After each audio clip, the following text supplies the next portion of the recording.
casa, né? A gente acaba no dia a dia, às vezes nem querendo, assim, sem querer, né? Acaba magoando a outra pessoa, né? Mas é uma raivinha pouca. Depois, né, já está desculpado. Daqui para meio-dia, né? Está desculpado. Porém, tem aquela mágoa maior, né? Que às vezes leva um dia, leva dias, trombudo, intrigado, né? Às vezes tem que comprar o outro, dar um presente, chamar para o passeio para fazer as pazes. É como os pecados. O pecado leve é aquele que nós ofendemos Deus e o irmão, mas se a gente pedir de imediato perdão a Deus, Ele vai nos conceder o perdão. E nós vamos estar limpos e puros. Porém, o pecado mortal é necessário a confissão. Tem que recorrer ao padre, ao sacerdote, confessar verdadeiramente, sem esconder nada, né? Pode ser que a gente, como pecador, diga, não, eu vou contar uma parte, né? Mas a confissão tem que ser por inteira, né? Rasgando o coração mesmo, diante do sacerdote.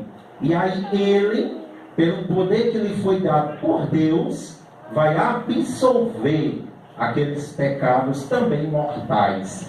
E aí a pessoa volta para a graça de Deus, pode comungar normalmente e participar da vida de fé. Mas o que importa é que seja um pecado leve ou um pecado grave, todos são perdoados. Para Deus não há pecado sem perdão. E há, né? Nós já ouvimos em outras partes do Santo Evangelho, que apenas um pecado não recebe o perdão, que é o pecado da blasfêmia contra o Espírito Santo. Que é quando a própria pessoa não quer. Ela diz, não, não creio em Deus, não quero saber, não quero procurar Deus, Deus para mim não existe. Então pronto, essa pessoa não quer, como é que ela vai receber, né? Se Deus nos deixa livre. Então só esse pecado que não há um perdão. Qualquer outro pecado, se houver o arrependimento verdadeiro, sincero, é perdoado por Deus. Nós todos somos pecadores. E se hoje a gente chegou a ser um pecado grave, graças a Deus. Mas se houver o dia de cairmos no pecado mortal, não vamos hesitar. Procurar um sacerdote e nos confessar. Até porque é sério. A doutrina da igreja ensina. Se morrermos no pecado mortal, será muito difícil encontrar a misericórdia de Deus. Porque nós vamos morrer separados de Deus já. Então será muito difícil. Lá não vai mais ter momento e chance de remendar, não. Tem que ser aqui e agora. Por isso que a segunda leitura vai dizer: eis o tempo de conversão. Eis o dia da salvação.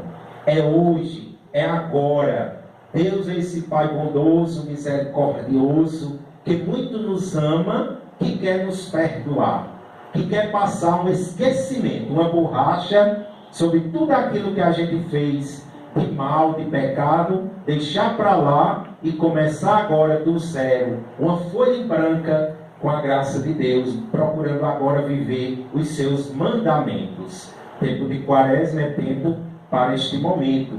Quem tem a oportunidade nesses 40 dias, mesmo sem ter pecado mortal, é bom também procurar a confissão, pelo menos uma vez ao ano.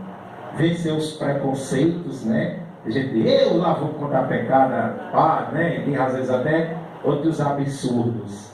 Mas nós sabemos, pela nossa fé católica, que o Padre recebeu de Cristo esta missão de perdoar e absolver os pecados. Aqueles que vocês perdoarem, diz o Evangelho, serão perdoados. E a gente sabe que o sacerdote está ali representando Cristo. Ele também é um ser humano, suscetível ao erro, ao pecado, mas representa o Cristo para nos ajudar e nos dar a salvação.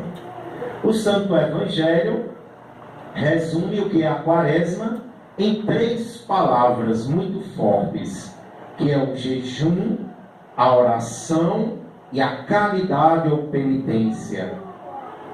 Para que viver isso? Para que passar por esses sofrimentos, né? O jejum mesmo. O jejum é um sofrimento.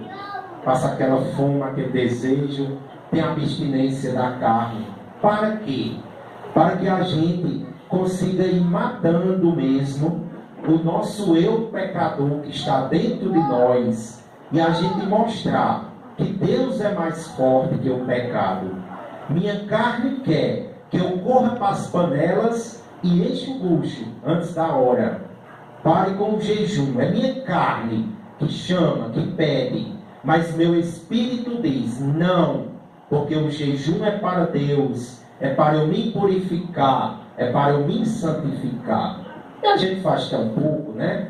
Uma vez por ano, a igreja diz que obrigatório mesmo é só hoje e na sexta-feira da paixão. Na quaresma a gente deve diminuir também o consumo de carnes, né? Mas não é nem obrigatório, veja só. E a gente, né, que fica se reclamando, né? Ah, meu Deus, jejum, não sei o quê. Aí quando chegar a hora da refeição, né, desconta. Como para não dar fome nem daqui uma semana. Não sei se foi válido, né? Queira Deus que sim. Mas qual é a penitência em sua carne que você está passando? Nós somos pecadores. Nossa carne precisa saber que ela é finita. Que um dia ela vai estar igual essas cinzas que nós vamos colocar sobre as cabeças. Mas o nosso espírito precisa estar puro, limpo, porque ele pertence a Deus, ele é eterno. O jejum também nos ensina a gente olhar para o irmão, que todo dia passa essa fome que a gente passa uma vez no ano. Mas hoje mesmo, quantos irmãos nossos passam fome jogados aí nas grandes e pequenas cidades? Debaixo das pontes, nas casas, nos campos. Quanta gente não faz sequer uma refeição direto ao dia? O jejum nos ajuda a pensar também que há pessoas assim. A oração que nos liga a Deus, como um cabo que conecta a gente a Deus, e que ela é necessária a todo tempo, mas na quaresma mais ainda. Vai ter os encontros, as vias sacras. Em casa, se não tem a possibilidade de participar, não deixe de rezar o Santo Terço, suas orações, né, para intensificar este momento. E a caridade, ajudar o próximo, seja materialmente, com a esmola, ou seja com uma obra espiritual, né, visitando um doente, uma pessoa necessitada de visita.